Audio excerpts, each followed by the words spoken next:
It seems like it's not working with the dating apps. There's a lot of people on there. After a while, once your relationship's broken down and you're thinking, right, I want to get back out there again, people do start to dabble on the dating apps, but it's not working. You're not getting the success stories that you used to get. I think there's an abundance of choice, and that's the problem. So, you can go on a date and, you've clicked and it's going really, really well. But then you come home and what do? You sit on the sofa and you start scrolling, just thinking, is there someone better out there? Today I'm joined by Lindsey Conen-Smith, also known as the Autumn Coach. She's a dating and relationship coach who is passionate about helping women over 40 navigate love, dating and fresh starts with confidence.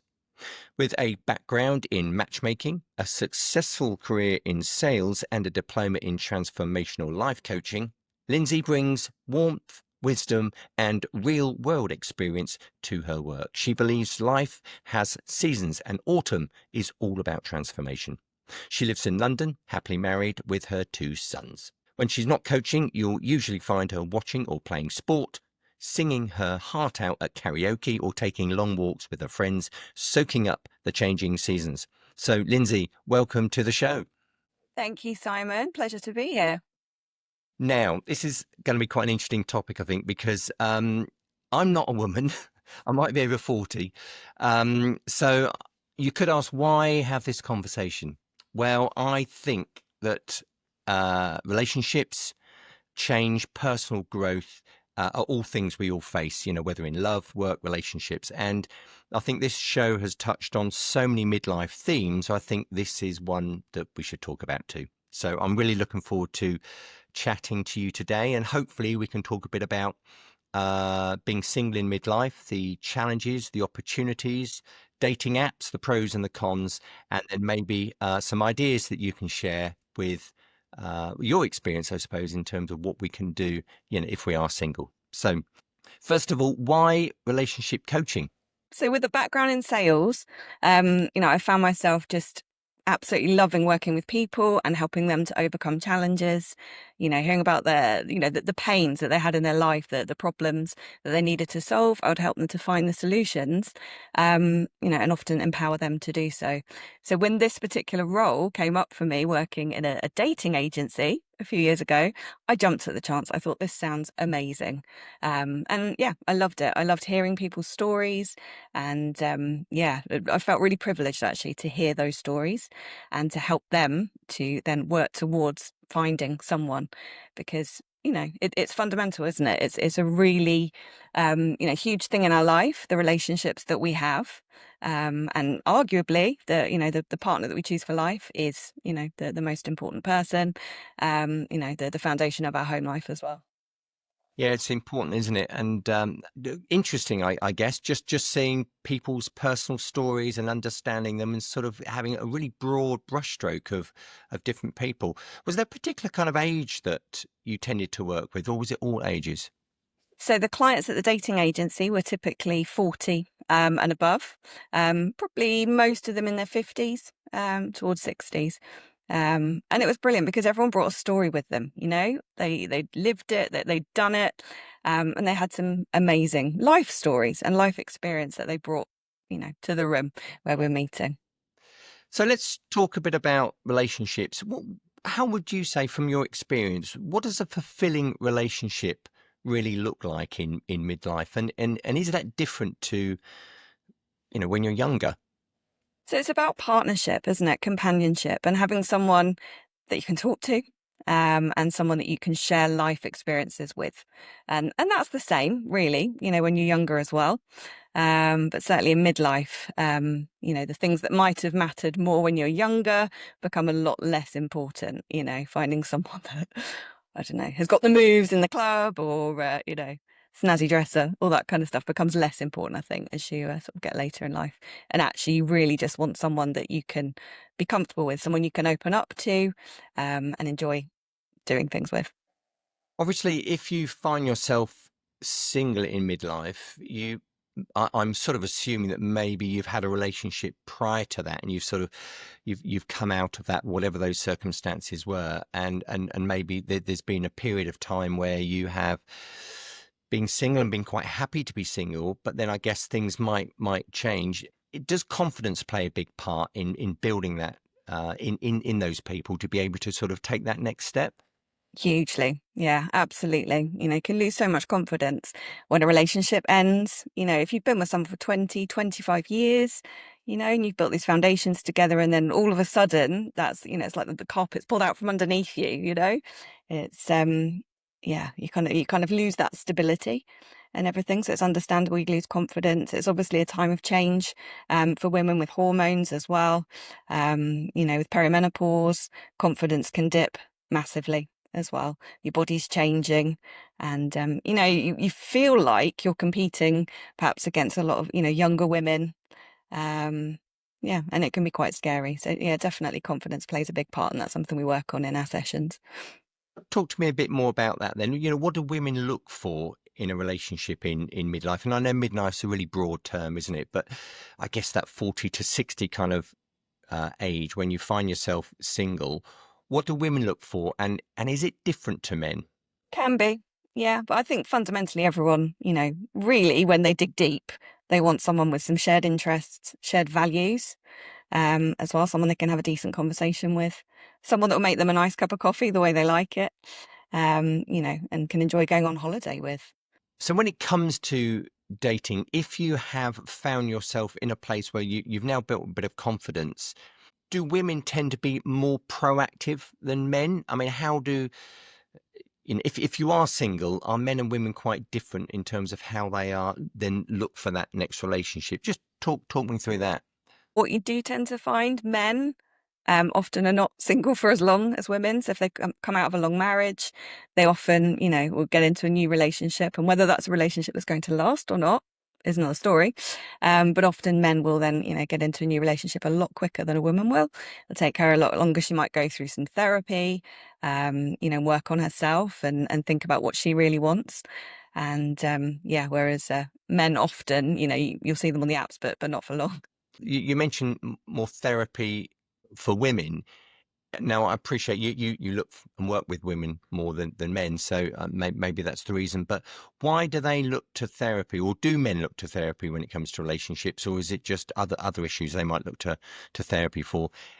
Yeah, I mean, I mostly work with women anyway. But yeah, no, there's definitely more inquiries from women than men in that regard. I think it's a lot harder for men to open up and talk about their feelings, and yeah, to seek any help that they might need and support in moving forwards in the same way. Yeah, what's actually really interesting is women come out of relationships and they think, actually, I'm all right. I'm independent and I'm doing all of this on my own. And actually, now I've just got two kids rather than three to look after. So actually, I'm better off. So they can build a life and friendships and everything, around themselves. That actually the relationship would be the icing on the cake. Whereas for men, often it's harder for them to be single, and they do feel that need to be in a partnership, and they may often find themselves with someone possibly a little bit too soon as well. Interesting. And is there a sort of particular time period with the clients that you work with? How long is it from breaking up in a relationship to them sort of grieving through that and moving through that, and then finding actually now I'm ready to move on? Everyone's different. Everyone goes through a different process, but typically, I'd say women do take longer to go through it, to grieve it, to think it through, to talk it through, and to build up that confidence again to get out there. Um, obviously some men are the same as well, but yeah, in a lot of cases, men will move on that bit sooner. Do you think that puts women in a better state for that next relationship because they have worked through things themselves, whereas guys maybe just sort of don't really address maybe what didn't work and move on very quickly? Do you think it puts them in a better place? Yeah, exactly that. So, yeah, so women think about, okay, what went wrong before and what do I want going forwards? And coaching can help, obviously, because they can work through things like their values, work out what's actually really important to them. What's a deal breaker? What's actually important. I can't remember when the first online dating app started. Do you know when that was? About 15 years ago. 15 Yeah, years ago. So a lot of the clients that you're working with, when they first dated back in the day, when I was younger, dating apps weren't a thing at all. They obviously, so it's come on the scene. Is that a challenge for them as well? Because it's not like they are used to dating in that way, and yet now dating tends to be more dating apps, is it? Yeah, it seems like it's not working. That's the issue with the dating apps. There's a lot of people on there, you know, after a while, once your relationship's broken down and you're thinking, right, I want to get back out there again. People do start to dabble on the dating apps, but it's not working. You're not getting the success stories that you used to get. I don't know if you remember sort of, 10, 15 years ago, every wedding you went to, they'd all met online and it seemed to be working. These days, it's getting trickier. I think there's an abundance of choice, and that's the problem. So, you can go on a date and, you've clicked and it's going really, really well. But then you come home and what do? You sit on the sofa and you start scrolling through Tinder or whichever dating app you've met them on, just thinking, is there someone better out there? That's the issue. There's so much choice. And previously people would have met at work or they'd have met through friends, through in a pub or a club or whatever. Um, and it was a very different world if you think of it in terms of a village, if you like. So if in your office at work you had 20 people, 50 people, chances are you'd probably click with at least one, and you think, oh, actually, could this be something? Or yeah, if you lived in a small town or a small village, you'd end up dating someone. Whereas now you've basically got the whole world, at your disposal on the dating apps. There's almost too much. So, with the women that you're speaking to, how do they come when are they very conscious dating apps? I need to be using them. I'm not sure. It feels uncomfortable. It's not what I've been used to doing. Yeah, what's their kind of thoughts when you say, well, have you thought about online dating? If that's what you say. Yeah, there's certainly a pressure, isn't there? Almost a societal pressure. Oh, you're single, you must go on the dating apps. It's assumed that it is the one and only way to meet people. Yeah, and they feel quite apprehensive about it, or they might have a bad experience as well. Attracting weirdos or conversations that just dead ends that don't actually ever go anywhere. The people don't ever actually want to meet, and you think, why are they wasting their time and mine by doing that? And this is where we just talk about other ways that you can meet people because it's still possible. You can still meet people organically. Think about your hobbies and interests and the kind of person that you want to meet. Where would they be? If you're really into rock music or whatever, then, maybe you'd meet them at a concert or you'd meet them in a group for people that like a certain, hobby or interest. So, yeah, it's putting yourself out there. If you're a real fitness fanatic, you might meet someone at a sports club or a gym. So it is important to do a bit the old school kind of Definitely. get out Yeah. there as well. Yeah. You mentioned dating apps. Well, we know they're the norm, but they're not working. Is that because we are just filtering for that perfect partner? Again, just talk me through that. And have you got any stories you could share that sort of explain maybe why you feel it's not working out there? Well, people are treating dating apps like Ocado, like a supermarket shopping app, where they're trying to find that perfect thing. It's like they're trying to lay on the perfect buffet and, filtering down, can I get the finest of this, the finest of that? And real life isn't like that. Meeting someone isn't like filtering for your grocery shopping. Um, and actually, I do have a really good story. Friends of mine met back in the 90s at university. They were sitting down in a pub, having a great conversation. They got on really, really well, had a cheeky snog. He then stood up and she went, oh, God, he's really short. He's shorter than me. Oh, no. Now, if that was today, 2025, and they were meeting on an app, she probably would have filtered him out in the first place. She'd have filtered out someone that was actually shorter than her. Instead, 25 years later, they're happily married, couple of kids, going strong. It actually doesn't matter. There's things that people fixate on and filter out that actually don't matter. And height is a really big one, actually. A lot of women want to meet a guy who's over 6 foot tall, which is already filtering out maybe, I don't know, 80% of the dating population. Then they're filtering further by education, by salary, location, maybe looks. Lots of different things that person needs to have. It's an absolute must have. They filtered right down to maybe, I don't know, 5% of the available dating population. that 5% having the time of their lives. They are going on tons of dates, having a great time. The 95%, though, they're miserable. They're at home and they're not meeting anyone because they're just not getting swiped. So, yeah, tricky. That's interesting. So what you're saying is that, let me say, the top 5 or 10% then of the guys are basically having more of the choice of women Mm. purely because of those filters. Yeah. And I guess women themselves don't necessarily know that. So does that mean, are they just really limited then, the women? They are just literally limiting their choice of opportunities and meeting people. Whereas, as you were saying, back in the day, you might think, oh, they're a little bit short, but God, they're really good fun to be with. So you wouldn't counter. Yeah. That's interesting. Yeah, because you'd never get that far. You'd never find out that they make a really good lasagna or, they tell a great joke because you wouldn't have actually got as far as meeting them. You've just swiped straight past them. Yeah.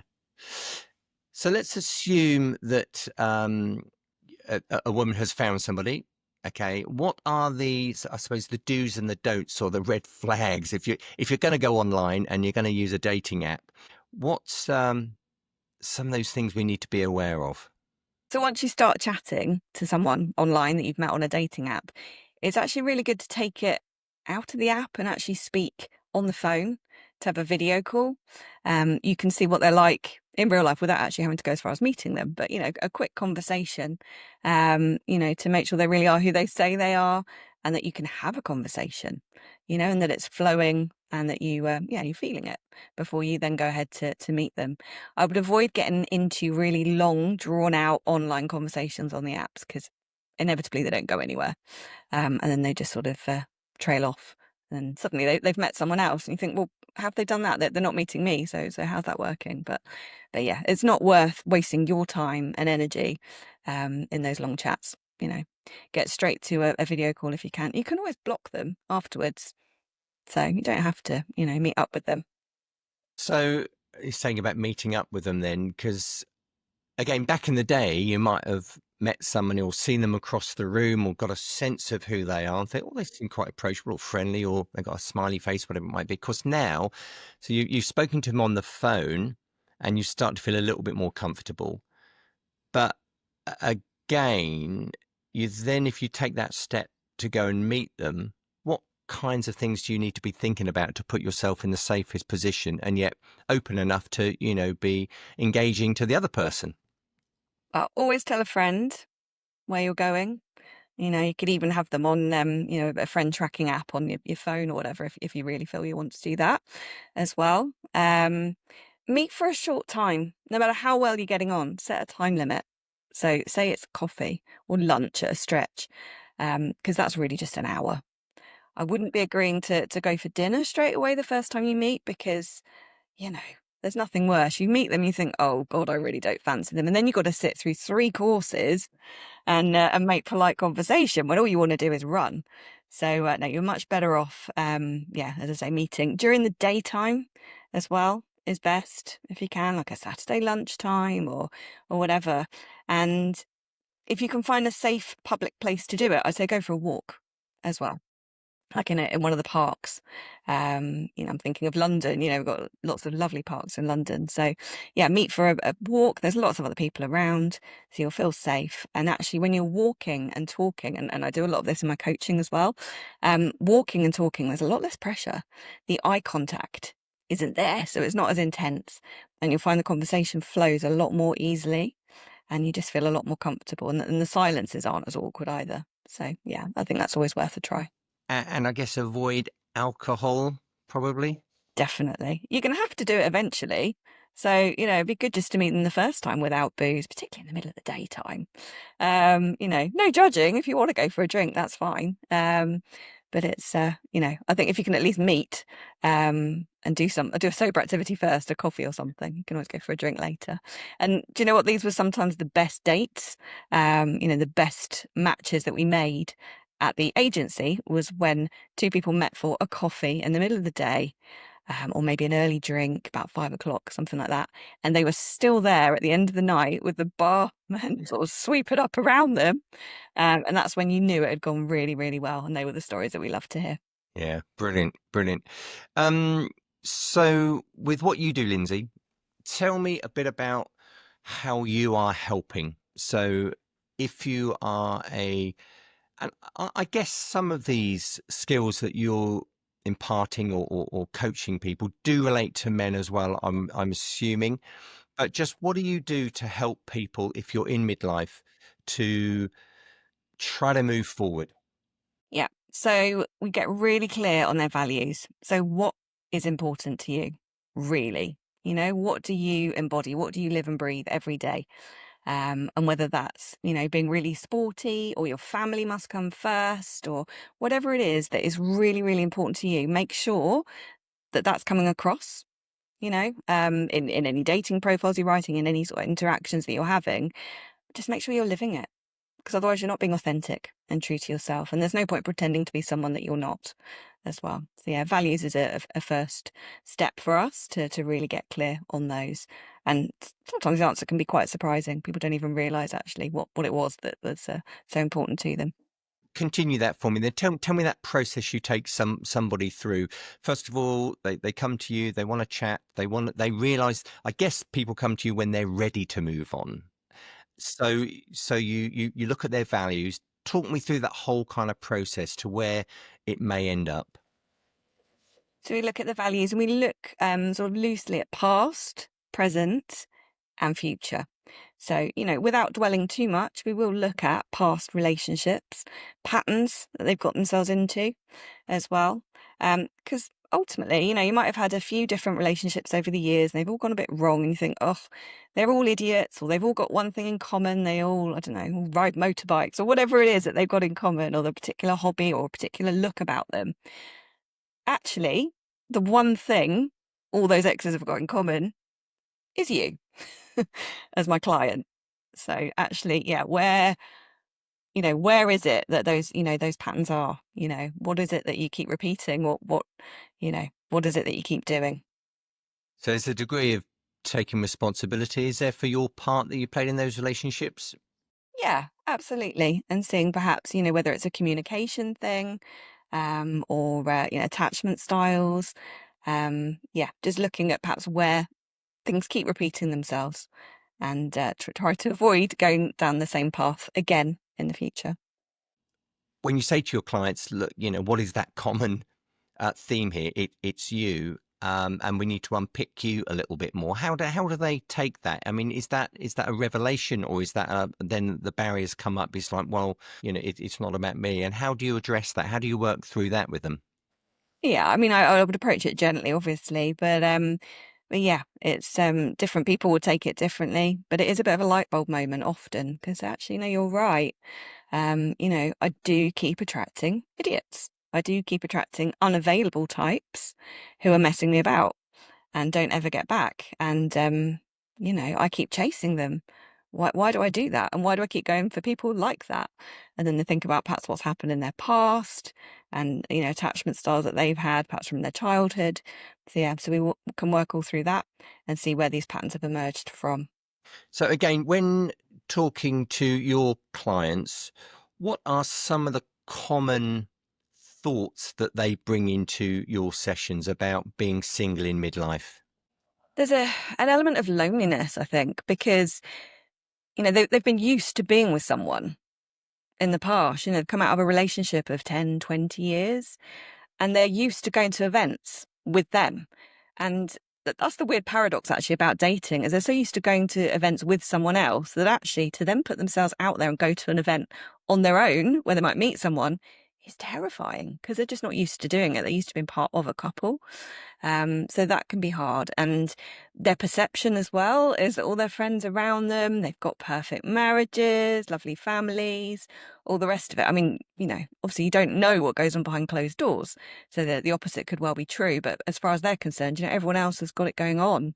They've got it sorted and they've got their families, their friends, their perfect Christmases, their perfect home life and everything. Why haven't I? And that can really affect their confidence as well. Do you think men and women are different about being in their own personal space on their own at times? So for example, I'm quite happy to take myself with my phone or my laptop to the pub or a coffee shop and sit there for hours on my own and not worry too much about it, or even um, go to a restaurant and eat on my own. It wouldn't faze me. Are women different? Do they feel differently? Again, everyone's different. But I think it can be harder for women, certainly, to go places like that and be on their own. Partly they're a bit worried they might get sort of chatted up by someone they don't want to be chatted up by. So there is an element of that as well. But yeah, I think, and even just to strike up conversation in the street, it's yeah, it's easier sometimes I think for a guy. Are there any particular techniques you use when you're talking to your clients about helping them to understand themselves more? Just open questioning, so it's really it's getting them to unlock what's actually inside them all the time. Yeah, I'm there to listen and to help them to work out what's going on inside for them. So unlike, a sister or a best friend or a mum or whoever who's always on at them and saying, you should do this, you should do that. That's not my role. My role is actually to empower them and to help them to come to conclusions themselves, yeah, and to work on that and work and yeah, move forward. I appreciate everybody's different, but how long does that process take with experience with your clients? How long can that process take from the sort of the shortest, the light bulb moment they can be ready to move on within, I don't know, 2 weeks, and some of it's 6 months? What's a natural expectation, I suppose, for someone who has acknowledged the fact that they need a bit of help to regain that confidence, find a little bit more purpose, find a little bit more direction moving forward? How long does that take? Again, it can vary massively. And sometimes by the end of the first session, someone's already clearer. I mean, I have one client who was questioning whether she actually wanted to get back out there and start dating again after having gone through, quite a difficult divorce a few years ago. She was in a great place. She had a great life and everything, but she was just thinking, do I want to get back out there? Do I want to meet someone? And she described the sort of person that she'd want to meet, someone she could go for long walks with, cuddle up with on the sofa, just enjoy their company. And they'd be fairly, easygoing, wouldn't put too many demands on her. Turns out she didn't actually want a new boyfriend at all. What she wanted was a dog. So that didn't take long to get to that conclusion, and that was brilliant. Whereas other I people, it can could sort take of get longer. I can sort of get that. We've got a lovely little King Charles Cavalier Spaniel, and yeah, sometimes he's just a joy. There you go. They don't answer back, right? That is right. So, just sum up your for those that have never looked at coaching. Just talk me through why people should look at a relationship coach where they may not have thought about doing that before. Just underline those real key takeaways for me. So I provide a safe space. It's safe, it's non-judgmental. I'm not your mum or your sister or your best friend that's always yakking on and telling you about the sort of person you should meet and why you shouldn't date that person again because they got brown shoes or whatever it is. I'm there to listen and to help you to move forwards and find the right person in the future. There's no guarantees. There's no guarantees with anything in life. That you're going to find that perfect person, but you will feel a lot happier in yourself and a lot more confident, and you'll get more clarity as well. I just want to just jump back quickly, just talk about those challenges and opportunities. So I suppose I'm jumping back to the start of the conversation a little bit. Can you just sort of paint a picture for what it's like being single in midlife? It's hard. It's a lot harder these days, I think.